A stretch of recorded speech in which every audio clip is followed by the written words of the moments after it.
আভিয়া মিমের এই মাথার জুয়েলারিটার জন্য ইনবক্সে আমাকে অনেক বেশি নক দিচ্ছে। আসুন শেয়ার করি কিভাবে এই মাথার জুয়েলারিটা আমরা টেকনিক করে সেট করেছি। এখন যে মাথা পাটিটা দেখছেন যে সুতা দিয়ে সেট করছি, যেহেতু মিমের হেয়ারটা আমরা বুফ করি নাই, একদমই নর্মাল রেখেছি, তাই খুলে যাওয়ার চান্স আছে, তাই আমরা একটা সুতা দিয়ে এটা সেট করে নিচ্ছি। তারপর সামনের যে চিকন দুইটা জুয়েলারি দেখতে পাচ্ছেন, এটা আমরা পায়েল দিয়ে তৈরি করেছি।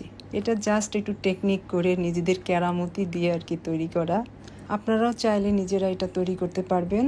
আর টিকলির জায়গাটা কিন্তু এখনো ফাঁকা আছে, এই বরাবর টিকলিটা সেট করলে ফুল সেটটা হয়ে যাবে। এখানে দুইটা পায়েল একসাথে জোড়া দিয়ে একটা করে মাথার বেল্ট তৈরি করেছি। সেম কালারের 4টা পায়েল নিতে চেয়েছি, কিন্তু সেম কালার তাদের কাছে পাই নাই, তাই সামনের দুইটা দুই কালার হয়েছে।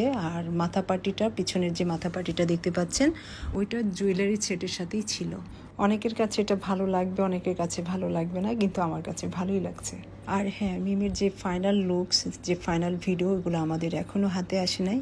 হাতে আসা মাত্রই আমি পোস্ট করব। এবার অনেকে আবার কমেন্টস করবে যে আপু পায়ের জুয়েলারিটা মাথায় পরাতে গেলেন কেন?